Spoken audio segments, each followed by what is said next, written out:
Police की गिरफ्त में खड़े इस शख्स का नाम है विजय कुमार गहलोत। अपने आप को पेशे से पत्रकार बताने वाला विजय लोगों से ये दावा करता है कि वो समाज में हो रहे भ्रष्टाचार और मानव अधिकारों के हनन के खिलाफ आवाज़ उठाता है और अपनी इसी पहचान का फ़ायदा उठाकर वो लोगों को आसानी से अपने जाल में फंसा लेता था। इसकी असलियत का खुलासा तब हुआ जब ये नितेश जैन नाम के एक शख्स से 50 लाख की ज्वेलरी लेकर चपत हो गया। दरअसल नितेश जैन चांदनी चौक इलाके में कमीशन पर ज्वेलरी बेचने का काम करता है। किसी जानकार के जरिए नितेश की मुलाकात विजय गहलोत और जितेंद्र से 7-8 महीने पहले प्रॉपर्टी के सिलसिले में हुई थी। प्रॉपर्टी की डील तो हुई नहीं, पर ये लोगों को किसी न किसी बहाने नितेश के संपर्क में रहने लगे और इसी दौरान ये समझ गए कि नितेश का आखिर काम क्या है। फिर क्या था, एक प्लानिंग के साथ विजय कुमार ने 9 जनवरी को फ़ोन कर नितेश को बताया कि उसके घर में शादी है और उसके चाचा चाची ज्वेलरी खरीदना चाहते हैं। इसके लिए बाकायदा विजय ने 13 जनवरी को कनॉट प्लेस में अपने फर्जी चाचा चाची से नितेश को मिलवाया और ज्वेलरी भी पसंद करवाई।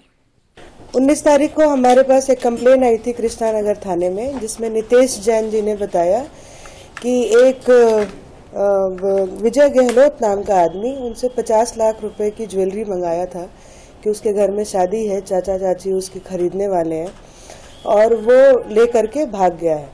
उसका फ़ोन भी स्विच ऑफ आ रहा है और कांटेक्ट नहीं हो पा रहा है उससे। तो उसको बहुत देर कोशिश किया, फिर हमारे पास जब ये आए हमने केस दर्ज किया चीटिंग का, क्योंकि जैसे इन्होंने स्टोरी बताई कि 6-7 महीने से ये तिजारा जैन कम्युनिटी को बिलोंग करते हैं। वहाँ पर इनको जब उन्होंने वहाँ पर बताया किसी को कि ये अपनी प्रॉपर्टी बेचना चाहते हैं, तो एक उनको जीतू एलियस जितेंद्र नाम के आदमी से मिलाया गया कि ये आपकी मदद करेगा और जितेंद्र ने विजय गहलोत से इनको मिलवाया था। तो ये चेन ऐसे बनी थी और ये 6-7 महीने से प्रॉपर्टी पहले उनका वो सौदा तय नहीं हो पाया, लेकिन 9 जनवरी से ये जान गया कि इनका कारोबार क्या है। ये चांदनी चौक से होलसेल में ज्वेलरी खरीदते थे और जिसको वो आगे बेचते थे और वो कमीशन इनको मिलता था।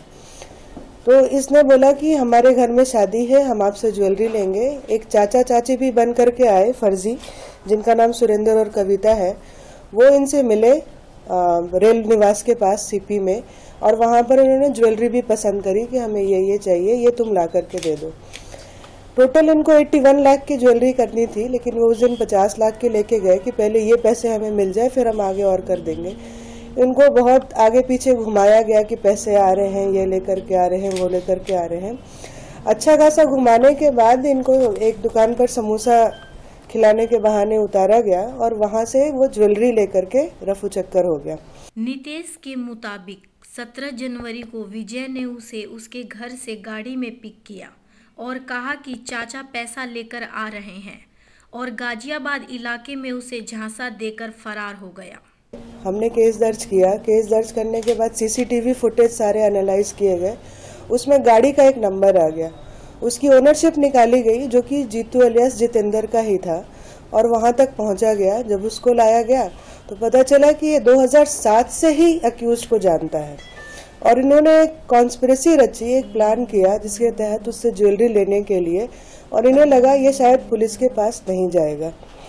तो ये सारा हमने फिर आगे ट्रैप लगाया और हमने उनको भी अरेस्ट कर लिया। जो मेन है, जो विजय गहलोत है, वो एक पत्रकार अपने आप को बताते हैं, बोर्ड भी लगाया हुआ है पत्रकार का, मानव अधिकार के लिए बताते हैं कि काम करते हैं और भ्रष्टाचार निरोध के लिए काम करते हैं। तो ये इन्होंने अपने बारे में ये जानकारी ले गई हुई है और शायद इनके पॉलिटिकल एस्पिरेशंस हैं आगे, तो ये इनको अभी अरेस्ट कर लिया गया है। बाकी जो वो चाचा चाची बने थे जो कॉन्स्पिरेसी में इनके साथ थे, उनको भी हमने अरेस्ट कर लिया है। मामले की जानकारी मिलने के बाद पुलिस ने सीसीटीवी कैमरे की मदद से पहले तो गाड़ी के नंबर का पता लगाया, जिसकी मदद से वो पहले तो जितेंद्र तक पहुंची और फिर उसके जरिए बाकी आरोपियों तक। क्या हुआ था, पूरा मामला बताइएगा, आपके साथ किस तरह से चीटिंग हुई? सर, मेरे संग ये विजय गहलोत और ये जितेंद्र मेरी प्रॉपर्टी खरीदने के हिसाब से आए थे। ये हमारे जैन समाज के थ्रू कोई लिंक है, उन्होंने भेजा था और उसके बाद ये मेरे संग रेगुलर कांटेक्ट में थे। हमारी डील नहीं हो पाई थी उसके बाद इन्होंने 9 तारीख को करीब मुझे कॉल किया कि भाई मेरे एक नोन है, उनके घर में शादी है, उनको ज्वेलरी वगैरह चाहिए। तो उस हिसाब से ये मुझे मिले, बाकायदा सीपी में इन्होंने मेरे से मीटिंग रखी, वहाँ पे ये मुझे मिले, मैंने इनको ज्वेलरी वगैरह के डिज़ाइन दिखाए थे, इन्होंने पसंद किए। सब चीज़ डील फाइनल होने के बाद डिलीवरी अगेंस्ट पेमेंट का था, लेकिन पेमेंट नहीं थी और इन्होंने मुझे घुमाया फिराया, परेशान भी, मतलब जैसे लेके गए कि हाँ जी अभी पेमेंट नहीं हो पा रही है, आपको कल कर देंगे। इतना बड़ा अमाउंट की आपसे ज्वेलरी ले ली गई, किस तरह से उन्होंने विश्वास दिखाया था अपना, और आपको सर ये दिया गया था? नहीं सर, एडवांस नहीं था। एडवांस ये था कि भाई जब डिलीवरी होगी तभी पूरी पेमेंट एक साथ करेंगे। लेकिन सर क्योंकि 8 महीने से कांटेक्ट में थे और मेरे नोन्स के थ्रू आए थे और जिस तरीके से पेश हो रहे थे, जो उन्होंने अपने कार्ड्स वगैरह दिखाए थे कि भाई रिपोर्टर्स हैं एंड ऑल, तो उससे एक ट्रस्टवर्दी फेस था कि भाई, और कभी भी कार्ड वगैरह भी दिखाया था? हाँ सर बिल्कुल दिखाया था, मतलब ट्रस्टवर्दी थे। तो ऐसा कुछ नहीं था कि मतलब रिपोर्टर और ये सब कार्ड दिखाते हैं तो उसके बाद एक इम्प्रेशन बनी जाता है कि दे आर जेन्युइन। पुलिस के मुताबिक विजय राजनीति में अपना करियर बनाना चाहता था। बहरहाल ठगी की साजिश को अंजाम देने वाला विजय, उसके साथी और नकली चाचा चाची पुलिस की गिरफ्त में हैं, जिनसे पुलिस पूछताछ कर रही है। असल न्यूज़ ब्यूरो रिपोर्ट।